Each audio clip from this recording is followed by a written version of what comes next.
paying attention during the test recording, you would have seen. Well, the recording started. I saw. You know what's great? I think this is less sensitive than Discord, so I think my screams, high pitch, will be picked up, and they will not play. It's true. I have heard them all. Should we all just try screaming into our mics to see what happens?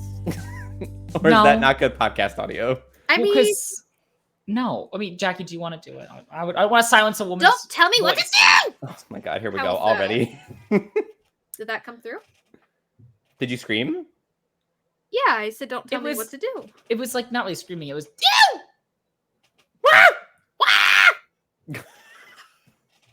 Great. So we're joined here in holy matrimony. Yet again, the holy matrimony, the beautiful union of loving souls. I don't know. We're joined in holy matrimony once again for our once a month. Hi. Hello. Oh, I'm sorry, my dogs are so loud. We're here joined once again for another episode of the still kind of fresh podcast under Queer Review. Because this is monthly, so it's not exactly as frequent as our other one. But here we discuss queer LGBTQ plus content, films, books, television shows, anything we can put our eyes, hands, tongue, and feet on. Porn. And today we're going to be talking about... Not yet. We're going.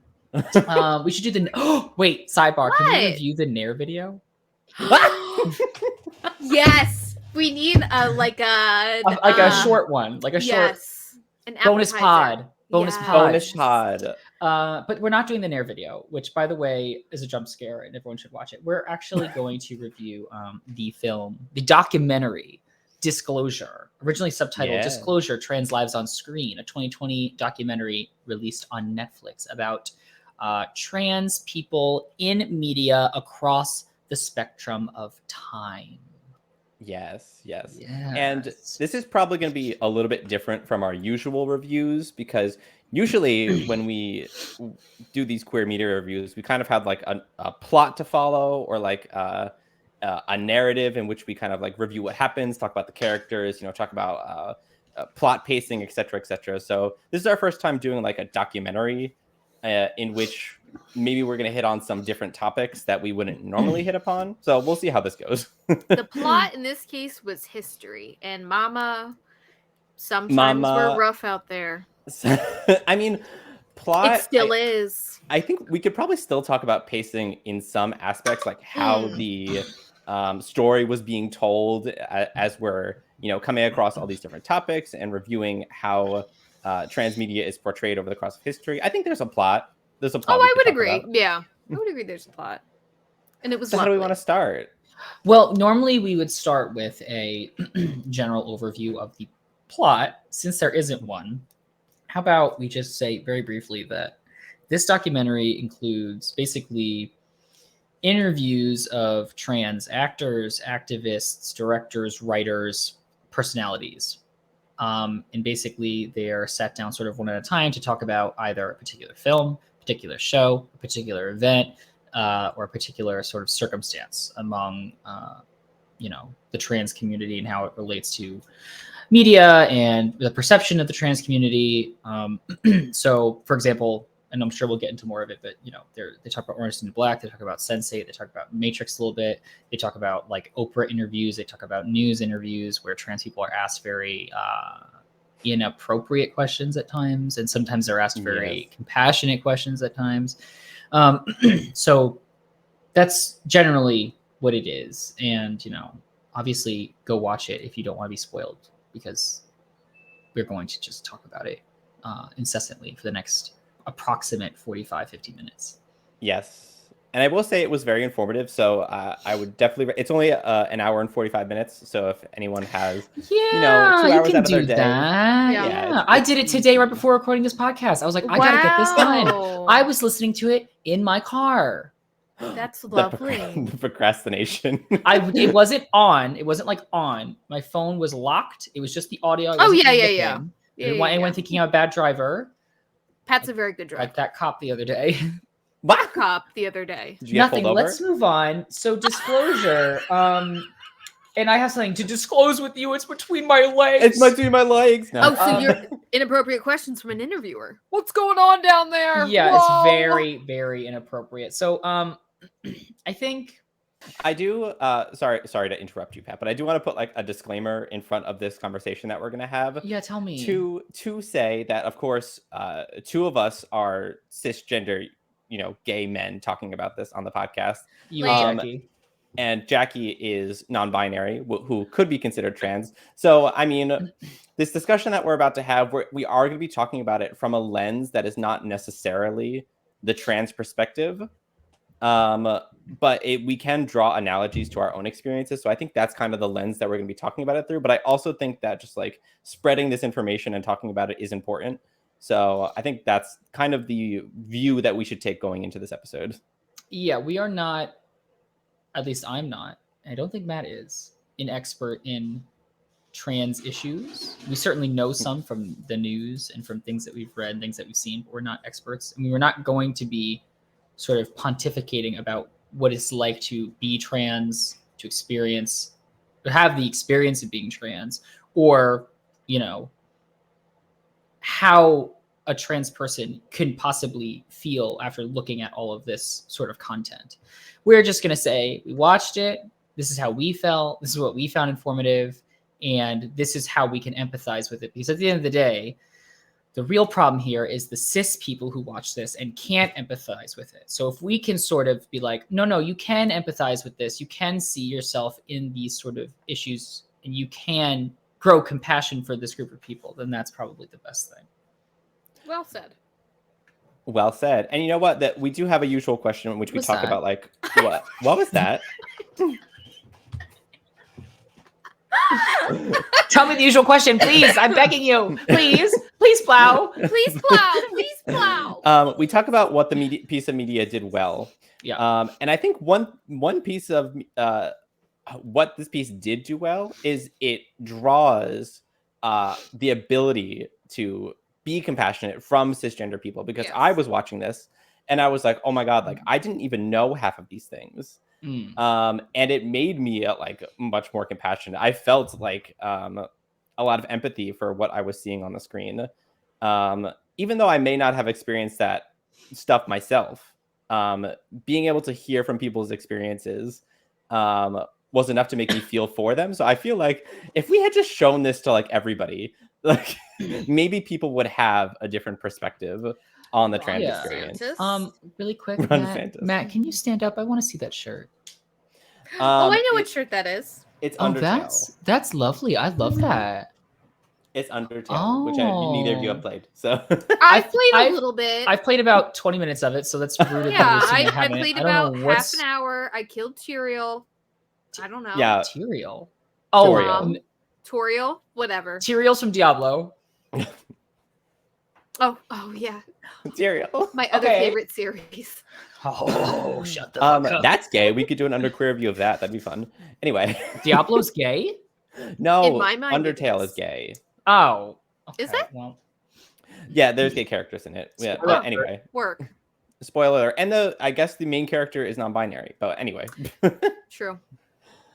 Anyway, regardless. So anything else we want to talk about, like what it did well? What do you guys think? I think obviously in documentaries specifically, it's obviously at least I think it's most effective when you do have people sitting down in an interview chair discussing something and how they relate to it. So you can get a picture of what happened in terms of the media they're talking about, in terms of the event, but also how that person felt about it or how the community at large felt about it. So any sort of interview style documentary, I'm immediately into it, because there are some documentary styles where it's more just archival footage with like voiceover narration with only like minor interview portions of the people involved, and it's not I don't think it's quite as effective. But I did like that a lot. And of course the breadth of content that they spanned. I mean, going all the way back to like black and white films all the way up to now with TV, film, news, basically, social events happening. It was they had a lot of ground to cover, Mama, and they covered it all. They really did. I really liked the production value of the documentary was very high. And I think it is important to note, because people will absolutely shred anything these days, but they'll especially shred people of underserved communities like the trans community if something doesn't look, if they don't even perceive it as high quality, even if the plot is great, if it looks like lesser quality than fucking, I don't know, the Avengers 6 whatever, they won't watch it. It doesn't get as much credit. It's only been 4. I don't know. And so I really applaud the production value for it, because it was really nice. It was really polished. The editing was great. The sets were nice. Lighting was fantastic. So really like that. Yeah. And speaking of, the breadth of content that this explores, going back historically through all of these films that I have never seen before. Yeah, I assumed you would not have seen probably. Yeah. Like most of them? Well, okay. Okay. Some of the newer films, but all of the like black and white ones and the 1980s and 1990s films, haven't seen any of those. The Matrix. Oh, Matrix I've seen, yes. But going back historically, all of the initial stuff. And I've seen Bugs Bunny. They talk about that a little bit. Oh, yes. That was one of my favorite parts. When they brought Looney Tunes in, I was like... Yes. I was like, finally. I'd actually heard... What? Finally what? Finally, Bugs Bunny is here. We're talking about I was like... you're like, finally, some content that I actually like. No! Finally, Bugs Bunny. I had heard of Bugs Bunny being referenced as a positive image of transgender representation before, so it was so cool to see that, see them speak about it in the movie as well. Yeah, and out of everything else that we've seen, like, what have you guys seen any of the other content that they showed, especially the more historical ones? Some of it, yes. The black and white stuff, less so. Like, there were references to folks who haven't seen the documentary yet. There's references to like Three Stooges bits, and I haven't seen as much Three Stooges. And there's a couple other like talk shows that that I haven't seen as much of. One of the ones that I saw that they referenced, besides the Matrix, I remember seeing, and this is a little bit darker. Also, should have put this earlier. There's a lot of trigger warnings too in some of the media that they talk about. So just know going into it, if you go to watch it, there's a lot of triggering subjects.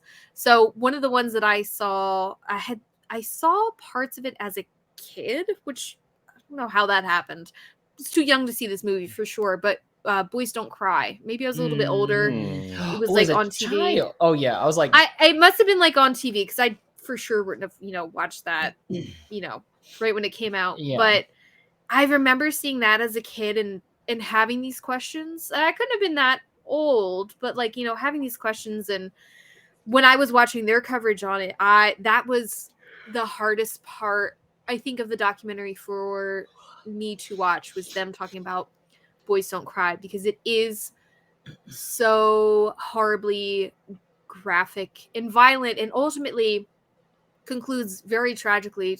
Spoiler alert, the main character, who is a transgender person, is brutalized and victimized and ultimately killed by surprise white men. That's Hilary Swank. Hilary Swank, yes. Hilary Swank in that movie. She's great. She's great. She's phenomenal. And it was very challenging to watch. And also, they played a clip of Hilary Swank, Hilary Swank, thank you. Swank, giving her acceptance speech at, I don't know, the Oscars, one of those fucking award shows. And she talks about, she says, like, look how far we've come in media. I know. That was so hard to hear. I was like, it was so hard. I can understand the good and the bad, the pros and cons of seeing that media on the silver screen, seeing a transgender person on the screen. But it's hard to process and still view it as a step when that step is like into the ground, is like burying the lead transgender character. Right. And I think bury your gaze, fridging. We all aware of what fridging is. Fridging? I don't know what that is. Well, fridging is particularly when it comes to usually women in media. It has to do with an old comic where the character's wife was killed and put in a fridge. It's when you like kill off a usually female character to progress the plot of a male character. Oh yeah, hate it. Stuff like that happens the too. Worst. But back to the brutal aspects of the film. At some point in the documentary, they were like, I forgot who said it, but they were like, it's based on a true story and like whatever, but it's super horrifying. However, we need more. They basically said what we say, like we need more of all kinds of media. Like yes. there is media where anyone is brutalized. Anyone can be horribly assaulted, murdered, blah blah blah blah blah. But to take a community that up until very recently only had that kind of media, only had that kind of roles to play. In parts of the show, they were always talking about how trans women were playing hookers, prostitutes, sex workers, and they're always dying, or they're in the hospital dying because like their hormones are giving them cancer, things like that. So like the limited amount of roles and stories they're given, and of all of them are always like they're brutalized, they're undesirable, they're murdered, they're sick. It's always these negative things. So, whoever said it in the documentary, it's like we just need more of everything. Yes. Really, because those things do happen, and there is a time and a place for art to represent what happens in real life, but then of course art has to represent everything that happens in real life. Agreed. Yeah, it was one of those moments where they were saying that the plot of Boys Don't Cry was a real thing that happened. I wish you could have seen my face because I was just like a fucking course, but we don't have to mirror it one to one. We can be imaginative and imagine our own futures in a much, much different light. So yeah. I feel like that kind of stuff does not get made today to the extent, like there's still a lot of media that shows like graphic shit, but like I think there's a little more of a sensitivity to unless you're watching Game of Thrones, in which case oh my god, horrible things happen to women. On and off the set. Yeah, fuck women. Emilia Clarke coming forward with what she said was wild. What? What happened? Okay, sidebar. Apparently, and this isn't new, this has just come up recently because Emilia Clarke is in the Marvel show Secret Invasion. She's like, I've joined the best franchise. Like, I love working with Marvel. They're great. It's a great set, blah, blah, blah. And people were like, yeah, because back in the day of working with Game of Thrones, like, there were these... I don't know if it was like her giving a statement or like someone on set told someone else, but apparently like she has a lot of sex scenes. She has a rape scene. Like there's a lot going on for her. And apparently like during downtime of the sets, like they didn't necessarily, at least in the beginning, have like an intimacy coordinator. They kind of just left her alone, naked on set and she had to like get back to like her trailer by herself. Like it was a lot of like not taking care of the actor when they're in an emotional and vulnerable spot. So everyone's like, of course she loves Marvel because they're probably taking care of her and not putting her in these positions. But that's a separate conversation. I was gonna say, separate conversation. I love her. I don't want to see her wronged. Yeah, wrong. Did she have like 2 brain aneurysms as well? Like on set. Yes, yeah, and she worked through like when she was in hospital, she went back to work like apparently really quickly and just worked through them. And I'm like, girl, like. Imagine how hard they must have been working. You only have one body. It's just Game of Thrones, and it was late Game of Thrones at that point. I'm like, we don't, girl. You don't. Anyway, I wanted to hit on another portrayal of trans people that I saw like throughout history, and they brought this up multiple times. How they play it off as like, again, we mentioned like they're typically shown as like sex workers or prostitutes, but they're also brought up repeatedly as humor and just jokes repeatedly. So you get the sense like as people are ingesting this media over time, it paints a picture of trans people that is either they are a joke or they're very sexual, right? Because they're always sex workers or prostitutes. you always get this same picture of them. And then as they keep bringing up, like, oh, you see these trans people in movies, and the reaction is always for these men to vomit as soon as they find out. Ace Ventura, mama. Yes. And I was like, be violent.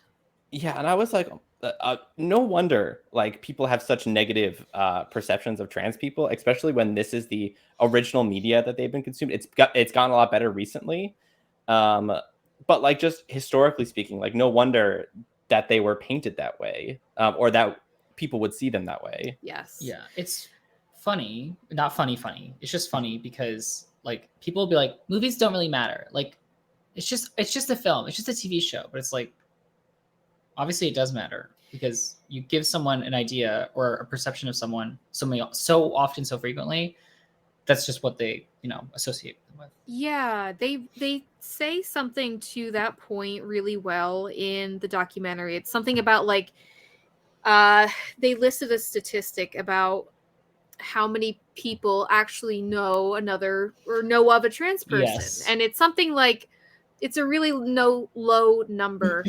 And so what happens when we don't know someone or have a reference point in real life, we look to media.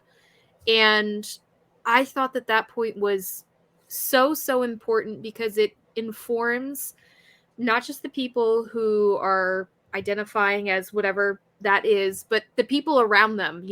People who could have potentially been allies might now see them as, the brunt of a joke, or, see them in a completely different light because media is the only frame of reference that we have. And they even made the point too, like when we don't, as a trans person, if we don't know anyone, we're looking to media too, and we see these things. It just really goes to show you how cascading media can be. Mm-hmm.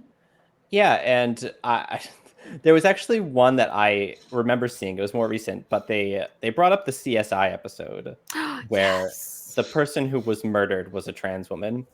And I had seen this episode, but they're going through the sequence again, and I'm like, oh my God, like when I saw this, I didn't even like process how ridiculous this was. Yeah. Is that the bathroom scene one? Yes. Where they're like, oh, it's a Jane Doe, and then he looks at the and he's like, make it a scratch John that. Doe. Make it a John Doe. I was like, there's a penis here. I'm like, oh, check out this rocking cock. Whoa. Okay, well, he didn't say that. That's creepy. No, he said that. He said that and then he sucked it because he's a necrophiliac.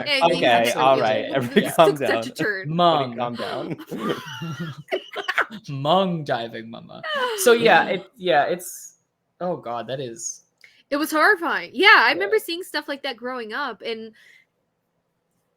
it not processing, or like I would kind of understand like in other quote unquote is being portrayed here, we're being made fun of, but it is so wildly different, vastly different and wild to look back at that media now and see how inappropriate it is and be able to appreciate more how far we've come in media, because I think especially now with our political landscape, it's so easy to fall into this trap of wondering negatively, like, are we actually doing anything?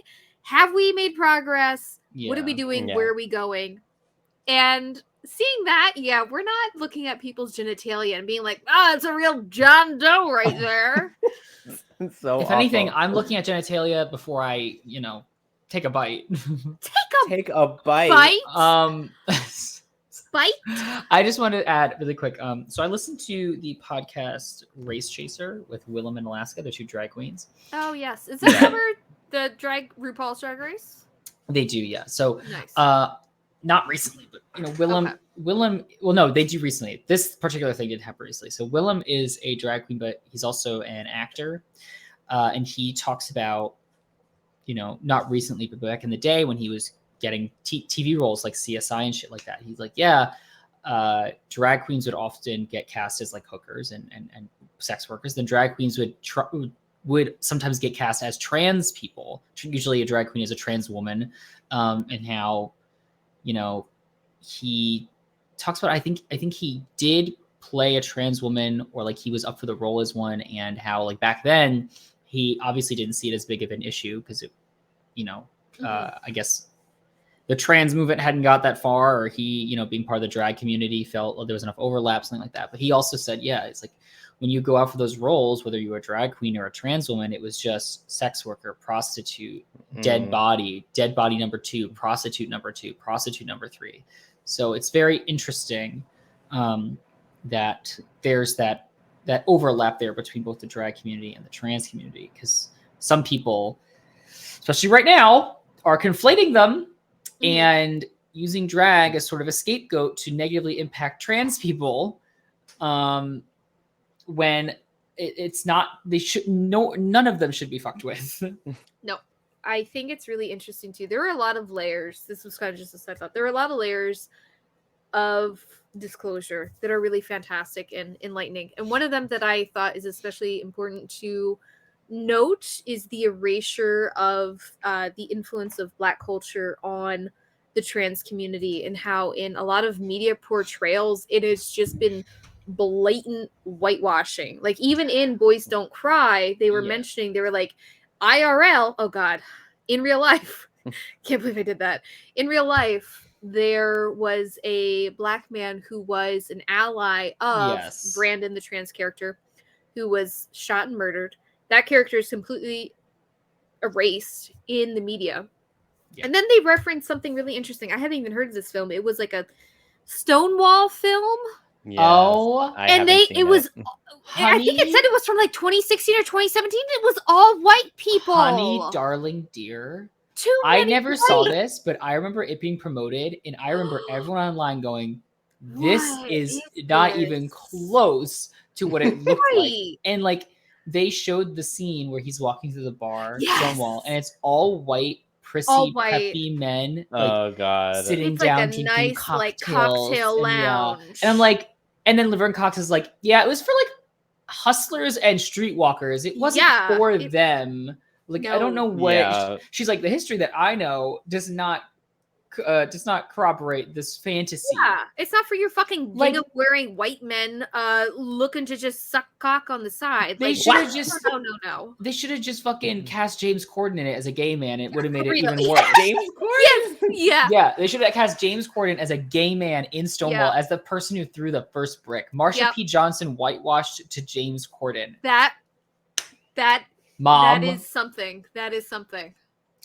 They do mention Sylvia Rivera, and they don't really. I don't think they mention Marsha P. Johnson, but they do mention Sylvia Rivera. Yeah. Because I don't think Marsha. I don't know, but Sylvia was a trans woman, and she had that clip. And for people who haven't seen the Marsha P. Johnson Netflix documentary, you should, because that documentary is also very good. And Marsha is the focus, but Sylvia was a friend of Marsha's for a while, and they talk about her life as well. And there's that scene where she's standing up on the podium or the platform, and she's like, I'm tired of all this bullshit because the lesies, the dykes, the gays, the fags are disregarding the trans community and my struggle, while you guys, while we've always supported you guys, none of you can support us. Yeah, it's fucking stupid. So I was happy they put that in there because it is relevant, and it was a thing. There were pockets, and there still LGB without the QT.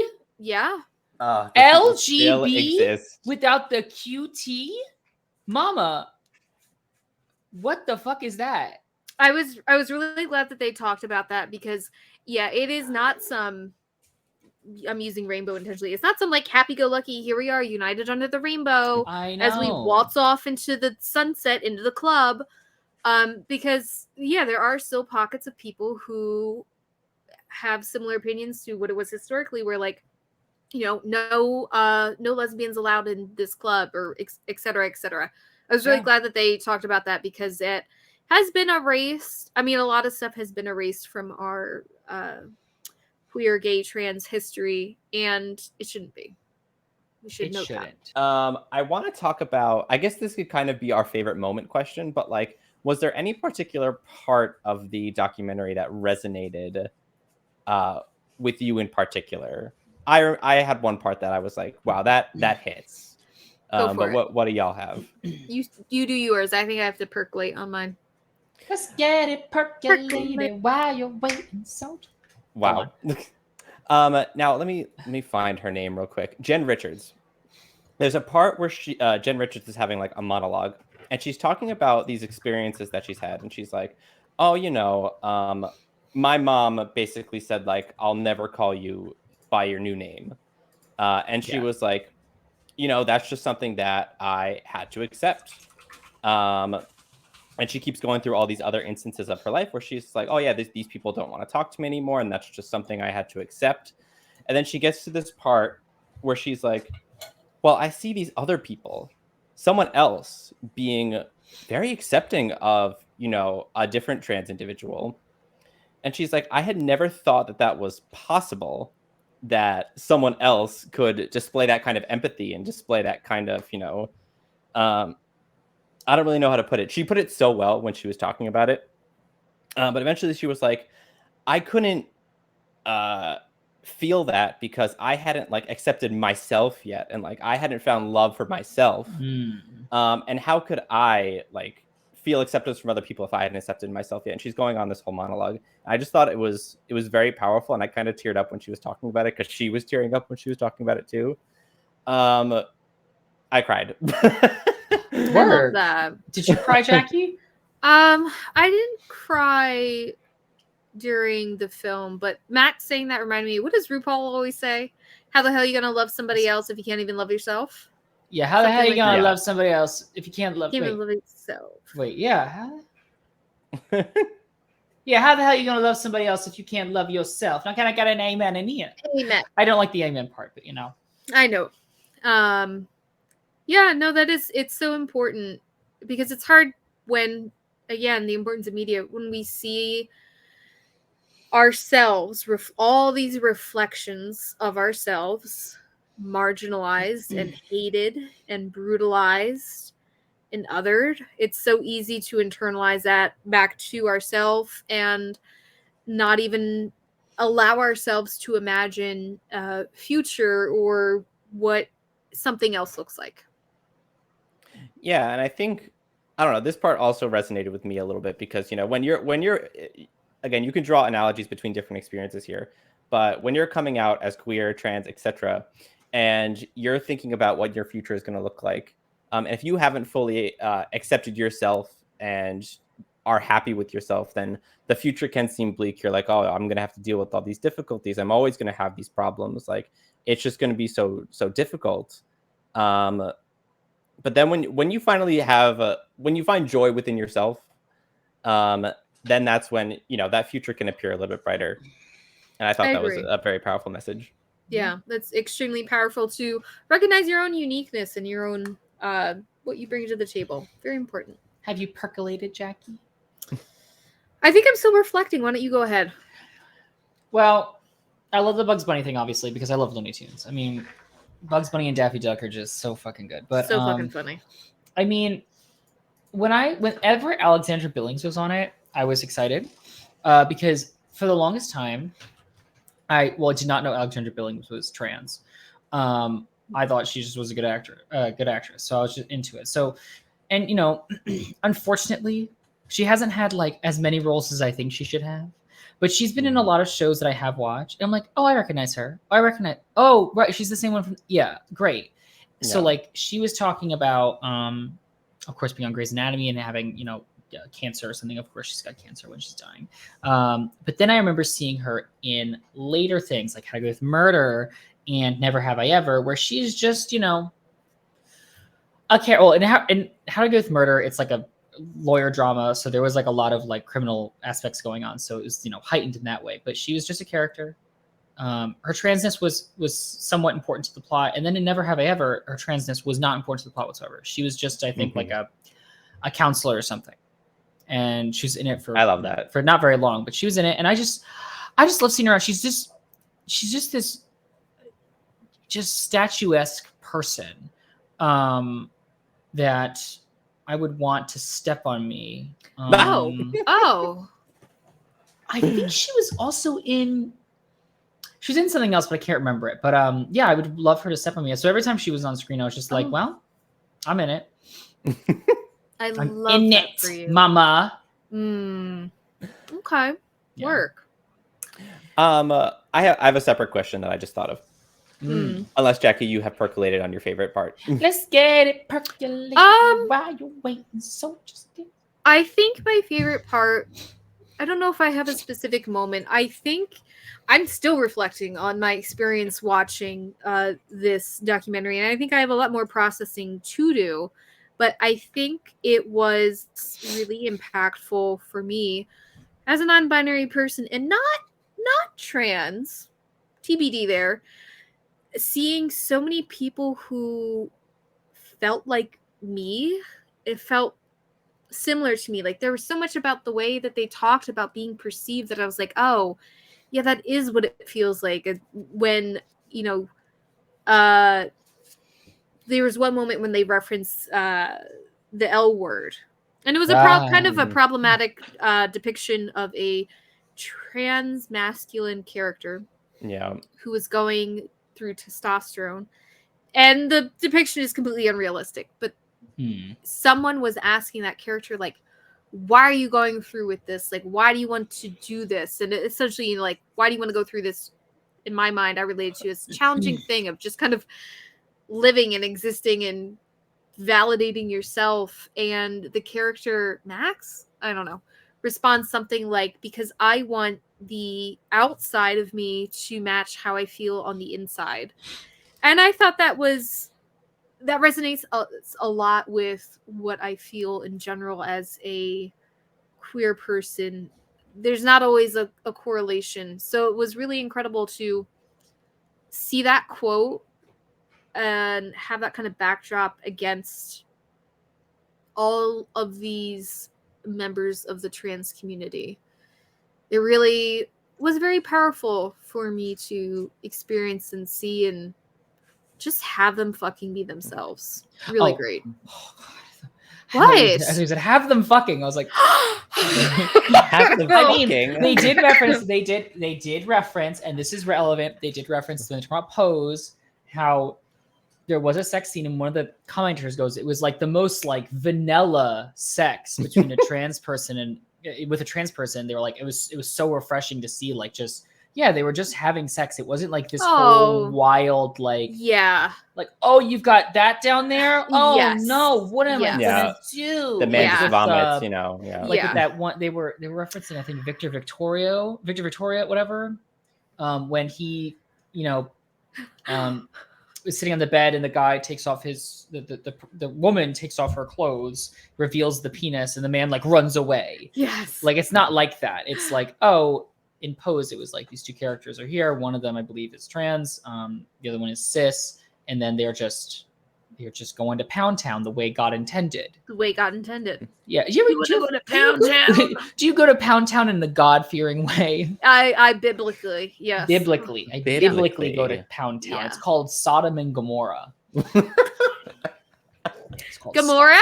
Guardians of the Galaxy? Yeah. Gomorrah. Wow. I want Gomorrah that.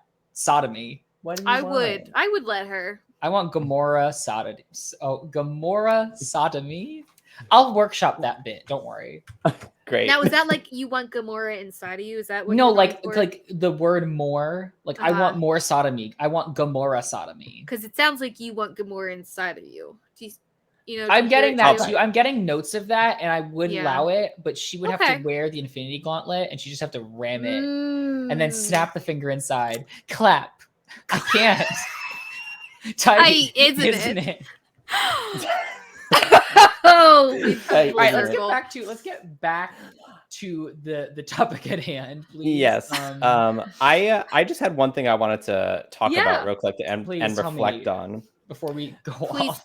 Please plow. No, I wanted to reflect on. They brought this up briefly in the documentary, but they talk about how there's a disproportionate amount of representation for trans women over trans men. Thank you.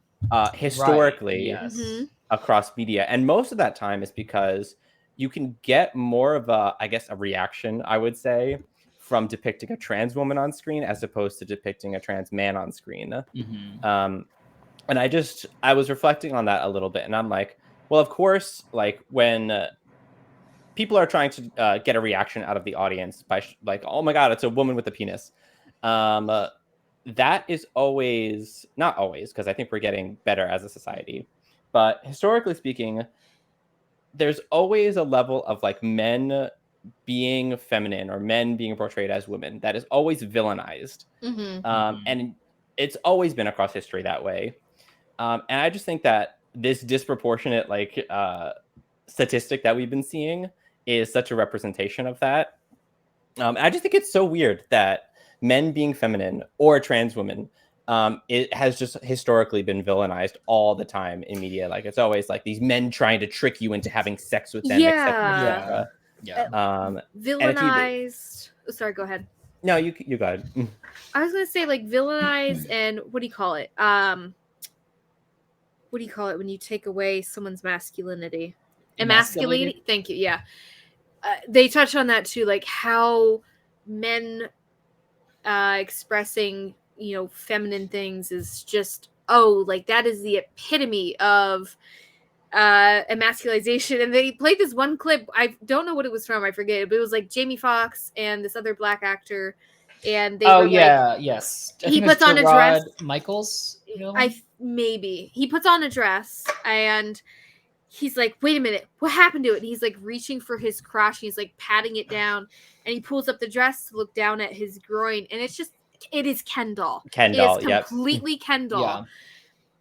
Yeah. And I feel like it's another echo of that, where it's just, we will commodify women's bodies and make them also the villain if like a man expresses something feminine. It's so fascinatingly complex and also ridiculous. Yeah.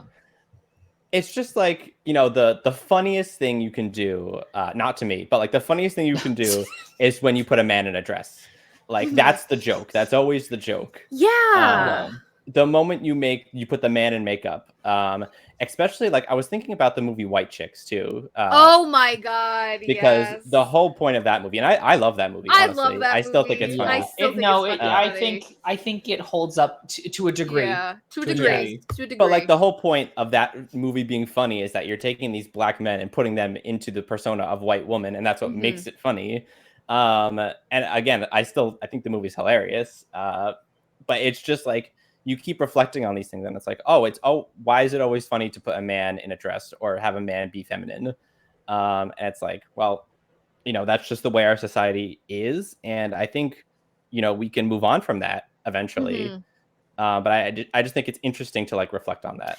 Yeah. Like, what do they call that? It's like the slapstick, like your immediate reaction. It's just so ridiculous. I will say in White Chicks, I still quote this. Oh God! The scene from White Chicks. What are you gonna There's so much say? I could quote. When he, one of them they're lactose intolerant. One of them has dairy, and he's like, "Oh no, I gotta go to the bathroom." Yes. He's running to the bathroom, and he just goes, "Move, bitch!" Yeah, opens the door. She's in the way. Deep, massive, move, bitch, and then move, bitch. Just fucking and then knocks her over. Proceeds to the lose most himself. Guttural, visceral shit of his life. One of the best things about that scene is right as he's blowing ass in the toilet. Yeah, his girlfriends are in there and they're like, not immediately disgusted. They're kind of still talking. Yeah, and they're not like going, ew, gross. It's like just like, oh my God, do you need anything? Like, we'll wait for you outside. No big deal. It was surprising because I think the easy joke there would have been to have the girls go like, ew, gross. Oh my God, this smells like shit. But honestly, women poop just like that. So. Yeah. All people poop. Oh my Everyone God, poops. that movie is so fucking funny. Everybody I know. Everyone poops. You know what movie's even better than that? Disclosure. True. The one that we're talking about? We're talking about right fucking now. Okay, so I think we've hit on a lot of these points that we've written down here. But I did want to bring another point up in which the time frame in which this documentary came out, which was 2020. We're recording this in 2023, July 11, 2023. It's been 3 years. What are you laughing at? I'm seeing the last question on our document. Yeah. Well, We'll get to that. But in 3 years since this documentary came out, the trans panic as a lot of people put it, has, I would say, almost exponentially increased. And we've seen probably one of the worst years in anti-LGBTQ legislation happen within this year. So there is such a drastic shift because, like, within this documentary, they start saying, like, you know, it's getting better when we have all these positive media representations of trans people and all these newer stuff. That is supposed to help shape people's perceptions, but it's only gotten worse from there. So I think I don't even know if I have commentary on it right now because I'm still like processing it, but it's just so fascinating that we could see such the drastic shift that we've seen from the point that this documentary came out to present time when trans panic has increased. I don't know if you guys have any thoughts on that. Girl, I got plenty of thoughts. Go for it. Girl, I got plenty of thoughts. How about we talk about like the fact that prior to like gay marriage equality, we did have gay characters on TV, but we still didn't have shit. Like, I am not. What I'm about to say is not from my experience because I, as a white cis man, haven't had this experience. But but gay people, queer people, they're used by media, by film, by TV for characters, for profit. But in the social sphere, they're obviously lagging behind. So you can have this representation in media. You know, you can have these documentaries, you can have these characters, you can have Sense8, you can have Orange is the New Black, Laverne Cox, the actress who plays Sense8. She was also in Hellraiser as Pinhead. Like, you can have all this shit. Doesn't mean jack squat if the fucking people running the government or the people voting for those people don't feel the same way. Because media and media literacy, how you consume media, how you understand the media, where you get it from, what it's being passed through when it gets to you, all that distorts or just excludes things from your purview. So I hate that it's true that even though we have more trans representation than ever, you have way more trans hate than we've had in presumably years, if not ever. Like, just the amount of legislation alone is nauseating. So it's not surprising. It's just we need like a fucking carrier pigeon system where you could just give each carrier pigeon a USB and you fly them across the country, and they just drop them in red southern areas. And on that USB is trans porn, because apparently trans porn is big in a lot of these southern states. Oh, well, they don't need USBs to get that money. But that's just like a hi, let's get them in the door. You start with the porn, and then what are these other files? And then it's Disclosure. It's the Marsha P. Johnson. It's it's all the other content, because some of this stuff just doesn't get to these people physically. There are physical barriers, technological barriers, there's social media barriers that doesn't allow this information to get them. And then, of course, there's the ignorance of it, that even when the information does get to them, it's either been distorted to hell, it's been focusing on the negatives to make a character of the person, a characterization of the person, of the group, or, they've been raised by bigots and it's hard to unlearn certain things. So it's a multifaceted issue. It needs to be attacked on all angles, much like me at the orgy. I think Pat's idea is really great about carrier pigeons, because if we were to broadcast, Draggy don't give a shit. Draggy don't give a shit. Gay porn. What? Wait, what are we doing? Wait, that sounds fun. What are we doing? See, you weren't listening. I heard gay porn. If we were to just like broadcast gay porn, say we were to like launch a telecom virus where all that played was like gay porn and disclosure, all this stuff, people would inherently view it as an attack and wouldn't watch it. I'm not done yet. I know, it's just vacillating from gay porn to disclosure. It's like watching a guy get railed, and then it's Laverne Cox earnestly going, "Come on, guys, we gotta do something. Come on, guys, we gotta do better." Versus if you find a USB drive, that's a mystery. That's a riddle. You don't know what's on it. You gotta load it, and you gotta click on it. You have to answer these riddles 3. You're opening the door. You're opening the legs. You're opening the booty cheeks. Yeah, get the speculum out, Mom. Oh, legs in the stirrup. Good Lord. Oh, so how did we get here? Well, Matt was saying that despite all this trans representation in media, we still have like the highest number of anti-trans bills. We have so much trans hate. Like, what is going on here? Yeah, I will say, had a documentary like this ended on a sad note, the tone. Yeah. It's not good. So I get why they ended on a happy note, even though, to that point, it's been 3 years since 2020. And it's been real rough out there for trans people. But I love a documentary that ends on a happy note because my heart can't take it, because a lot of times we're talking about sad shit and there's only so much I can take. Your lungs can't take it either. Mama. That's why I'm out digging holes. I gotta exercise these. You're digging your own grave. It's true. It's true. You're out there digging your own grave. They're like, what is this 6-foot hole? I'm like, don't worry about it. Yeah. So that's my hole. It's when I put my cock in. My dick. Do you think like a dog, I go around like burying dildos? That's what it would be for. Burying my bones. What? Burying my boners. Yeah, but like what? Back on topic. What are you gonna do with them? They're there for later. But they're dirty. I'll find them. You're gonna be like a squirrel. You're gonna forget where half your dildos are buried, and they're gonna grow trees. Yeah, it's gonna grow trees. Dildo trees. That's how dildo trees are made. Back on topic though, because I think that the right wing has, at this point, successfully weaponized the concept of, I guess you could say, wokeness, quote unquote. Yep. But now, basically, what's happened is, if there is trans representation in media or something, all the right wing has to do is label it with this word, woke, and they all won't watch it. Yeah.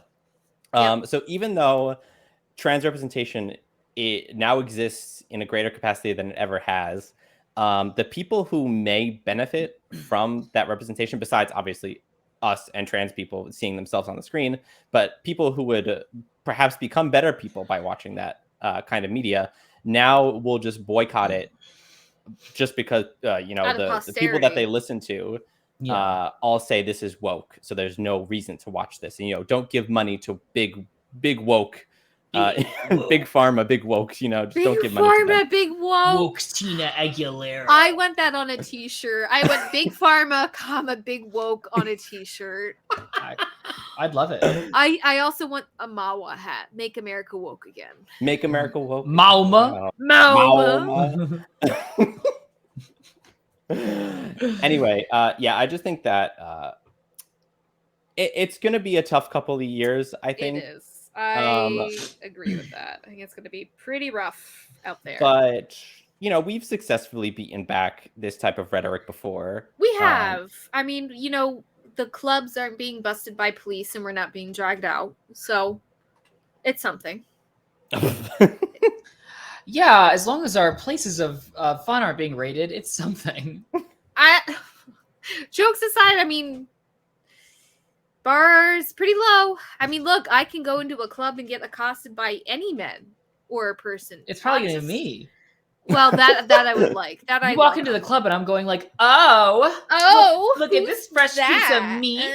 Can I see what's between your legs? You sound more like that one guy at that one club. I was listening to a podcast recently. They were talking about like early 2000 gay men in media and how all of them were always like, ew, pussy's gross. Yes. And it's always like that. It's like early gay 2000s, like men, either in media or in real life. It was like, girl, ew, you should get your highlights done and then you should like not show me your pussy because it's gross. Ew. It's disgusting. It smells like fish. That's that. As a person who did not have any male gay friends, that is kind of what I thought. You still don't. I still don't. It's incredible. That's kind of what I thought like they were. I bought into that depiction. Oh my god, that was quick and good. I still got it. That was bitch. Good. I still got it. You've entered the quantum mania. You've entered it, bitch. The multiverse of madness. The multiverse of madness. You've exhausted my pussy. It's happening. You've exhausted my pussy. That's what they say when they ask about their genitals too much. They're like, "You've exhausted my pussy." Yes. You've exhausted it with these questions. You've exhausted it. Yeah. I do want to wrap up because we have to stream in 10 minutes. Well, are we going to talk about genitalia? What's up with all those genitalia questions? I think we've spoken about it. I think we have. Do you want to say anything about your genitalia? Like what you're trying to prompt? Well, first of all, that's very inappropriate. That's exactly what those newscasters were doing in all of those historical clips. I know. I'm playing devil's advocate. So now you have to read shut me. your hole. So anyway, Which I one? think I just like push my ass cheeks together. Your sphincter, close it. it just goes. It's so inappropriate. I hate that that's how we led with engaging in conversation with trans people. I'm not even looking at Pat right now. No, I have something. Go on. Okay. I think it just goes to show you we are so uncomfortable with another person that the only thing we have to answer like, well, everybody's got private parts. Tell me about yours. Yeah. Going into a conversation and the first thing you say to someone is, how's your genitals? How are they? But like, okay, but like, so do you have a dick or lips down there? Okay, what do but you I got? just want to say that like in the gay male community, that's not uncommon. But it's for a different reason though. What I is saw- the up. So how reason? big is it? Because How they want big to is see, it? come on, they want to suck and fuck on But it. see, that's problematic. Even like, Well, okay, I saw a story recently from a gay DJ in the city, and he was hosting a party where they were doing a big dick contest where everyone who wanted to sign up had to go into a private room, get hard, photograph their dick on a Polaroid, write like a number identifier on it, post it, and people voted who had the biggest dick. I don't know why What that was the- matters. what? That's That's it. very It's interesting. glory is forever. Glory is forever. And Who won? I don't know. I wasn't there, but I kind of wish they had posted the Polaroid on like Twitter or something, so I could see how apparently. Oh wait, I didn't see the dick. I did see the person. It was a post. It was like it's always a twink because twinks are like stereotypically known to have just donkey dick, Massive schlong. like these skinny little twig men. Just huge dick. Part my Red Huge. Sea, and I can speak from experience. Anyway, yeah, going up to a trans person and immediately asking about their genitalia is very inappropriate. So if anyone's thinking about doing that, don't do that. Don't do that. Yeah. Say hi. Lead with hi. How are you? What happened to Hi. hello? Hello. How are How's you? it going? What did you eat today? And I think- almost anything else could be better. Yeah, Almost. I think one of the best things we could probably do when it comes to talking about trans people is to not let their transness identify them. Yes. And this goes to all queer people too. Like, just talk to them like they're people, because they are. Like Because they we're are. all Yeah, I was people. like, because they are people. Because they are people. Yes, and I think that ties in really well to a point that they made in the documentary. It was talking about the point of disclosure, and like, yeah, I don't actually need to disclose what I am to you. I am, at the end of the day, just a person. I don't need to disclose jack fucking shit or my genitalia to you, so fuck off. Yeah. And I think they should. Well, Jackie, I just want you to Pat, know I'm looking at you. I would love to see your genitalia. No, you wouldn't. At your own, I would I see your would hun- genitalia. Really? I absolutely would. Okay. Haven't we keep that in talked mind. about this? Then That's Pat what I won't would- show you know his what- tits. You know Then what'd be Pat funny? won't show his I would be tits. across the room and I'd have opera glasses or opera goggles. I'd be like, interesting. Where's the clit? Oh. Are you the clit? Ooh. Points at the belly You're looking at my button. belly button. I put on a thong today, by the way. Yeah, how was it? It Was it your really first time? weird. It was. Yeah, it takes some It's getting a, used to. What well, a- it's a penis thong. Like for a penis. It's not like a because you know Right. it's built different. No, it's pretty um, much the same principle though. Same principle, but there's actually like the cut of the front it goes like this to accommodate an outer part. Sorry. I think I'll have to Google this, but I don't want to derail us. So yeah, wrapping like up. the string in the back goes right up to my crack. So there's no ass covering. thong. It goes right there. No, Like, yeah. it's a male. That's It's a a thong. quote unquote male thong generically. Of course, women can have penises. Oh, so do you have too. like those little socks? Is it like really fitted for your? Yeah, dick? it's like a dick holster up front. you it's like. it's not this just is a your dick, dick and then this is the holster. thong, and it goes in like that. Yeah, it's like a little like it's not like a flat It's a thong. sock. Yeah. It Okay. doesn't hug flat. There actually is So Matt, sculpted. here I'll show you a picture of me wearing one. Actually, this will be. It was so just fun. like I don't Of know. you wearing a thong? a dick thong. It was just weird because I've seen women in thongs, people with vaginas with thongs. It's a very like sexy look. But then I saw myself in it and I was like, it's just so much dick. It's like so much dick. I wonder if a flat one would just so much, and because it accentuates. Because like I have a huge penis, so obviously, it's gigantic, but it accentuates it because it holds everything. Yep. Which is great because if I move around, it doesn't fall out. But at the same time, it's like who cares what the underwear looks like? It could have like the map to the Holy Grail. All you see is cock. Now I think the second image I sent. That might be more useful. You want to talk about disclosure? We should wrap up. We have to go soon. We do have to go soon. Okay, it's not the first image, Jackie. Really? It's not what full, I said to you. No. It's not like a full dick. A sock. That's what I. No. What was there it's not more to just understand? it's more of like a pouch. Google me an image and send it to me. I'm reining this in. Matt, send us out. It's like the second image. So anyway, thank you so much for joining us. We have to decide if it passes the queer review. It does. Yes. It does. Yes, it was too diverse, so it absolutely passes. It was too diverse. It was too diverse. Tell Laverne Cox that. Too much representation. Oh no, I could never. I love her. Okay. Thank you everybody for watching this episode. Okay, I was going to sign us out, but silence the trans voice. Here we go. Go ahead, Jackie. Go ahead. Thank you.